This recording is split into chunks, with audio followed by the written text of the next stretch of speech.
Les damos la cordial bienvenida a este espacio de reflexión.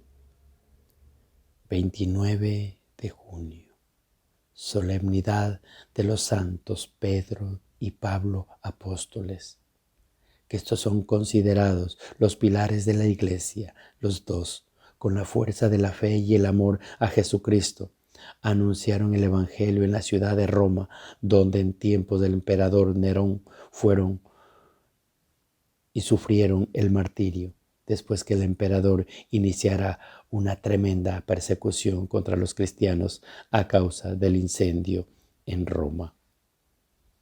Del Evangelio según San Juan.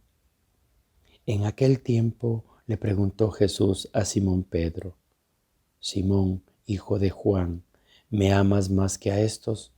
Él le contestó: Sí, Señor, tú sabes que te quiero. Jesús le dijo: apacienta mis corderos. Por segunda vez le preguntó: Simón, hijo de Juan, ¿me amas?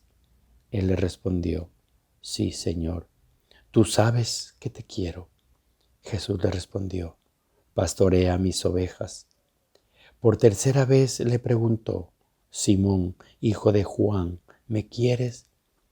Pedro se entristeció de que Jesús le hubiera preguntado por tercera vez si lo quería y le contestó: Señor, tú lo sabes todo, tú bien sabes que te quiero.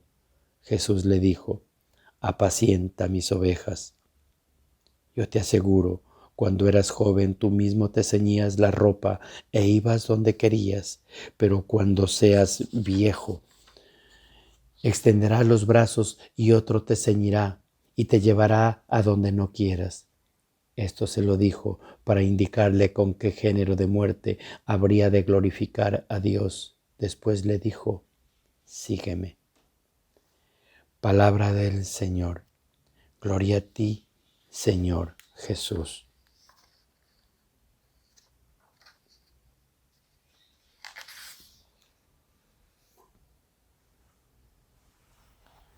Dichoso tú, Jesús, proclama a Pedro, porque ha recibido una revelación del Padre. Tampoco aquí hay una respuesta de Jesús anteriormente, que Jesús había hecho una idéntica proclamación de beatitud a los discípulos, porque veían y oían cosas que ninguno antes había conocido. Habían alabado al Padre porque había revelado al Hijo a los pequeños y a los sabios. Pedro es uno de los pequeños a los que el Padre se le revela. La percepción de la presencia de Dios en Jesús no viene de la carne ni de la sangre, es decir, no es el fruto del estudio ni es el mérito de ningún esfuerzo humano, sino que es un don de Dios a quien Él le quiere dar. La misión de Pedro, ser piedra y fundamento, se recibe en la posesión de las llaves del reino, pero debe ser piedra, es decir, fundamento firme para la Iglesia, de modo que pueda resistir contra los embates de las puertas del infierno. Con estas palabras de Jesús a Pedro, Mateo animaba a las comunidades de Siria o de Palestina que sufrían y eran perseguidas y que veían en Pedro el jefe que había sellado desde los orígenes. A pesar de ser débiles y perseguidas, ellas tenían un fundamento sólido garantizado por las palabras de Jesús. Ser piedra como fundamento de la fe evoca las palabras del pueblo en el destierro de Babilonia. Oigan ustedes cómo esto lo sigue la injusticia.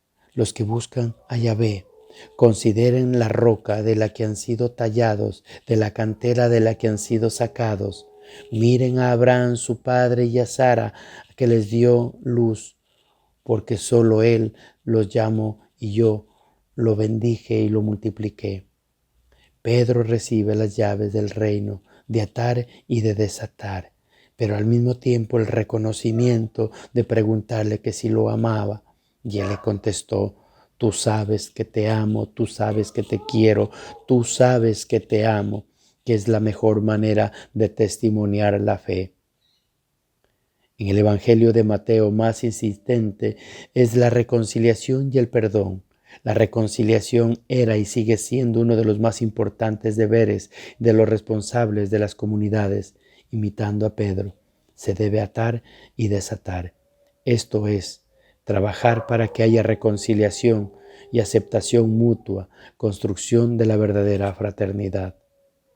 Jesús completa lo que falta a la respuesta de Pedro. Es esta reacción y acepta. Pedro había confesado: tú eres el Cristo, el Hijo de Dios vivo.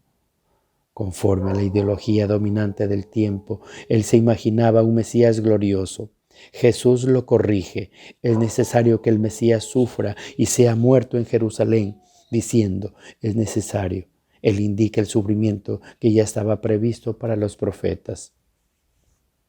El misterioso itinerario de fe y de amor con que condujo Pedro y Pablo a la tierra natal de Jerusalén, luego las otras partes del mundo y por último en Roma, constituye un cierto sentido, un modelo del recorrido de todo cristiano que está llamado a realizar para testimoniar a Cristo en el mundo, y también es llamado, como Pedro y Pablo, para dar testimonio de Cristo por medio de su vida, de su palabra, de sus obras. Ser cristiano es por esencia ser testigo de la resurrección de Cristo, testimoniar que es el Cristo, el Padre, nos ha reconciliado consigo y nos espera en la vida eterna. La Iglesia es puesta a prueba continuamente. El mensaje que le llega siempre a los apóstoles, San Pedro y San Pablo, es claro y elocuente por la gracia de Dios en todas circunstancias. El hombre puede convertirse en signo del poder victorioso de Dios. Por eso no debe temer. Quien confía en Dios, libre de todo miedo, experimenta la presencia consoladora del Espíritu, también especialmente en los momentos de prueba y de dolor. Al instituir a los 12, formó una especie de colegio o un grupo que establece, eligiendo entre ellos a Pedro, que lo pone al frente de él. Así como la disposición del Señor, San Pedro y los demás apóstoles forman un único colegio apostólico. Por análogas razones están unidos entre sí el romano pontífice, sucesor de Pedro y de los obispos, sucesor de los apóstoles. Es el Señor que hizo de Simón, al que le dio nombre de Pedro, y solamente de él, la piedra y su iglesia, entregó las llaves de ella, le instituyó como pastor de rebaño. Y está claro, también como en el colegio de los apóstoles, unidos a la cabeza, recibió la función de atar y de desatar, dada a Pedro. Es el oficio pastoral de Pedro y de los más apóstoles.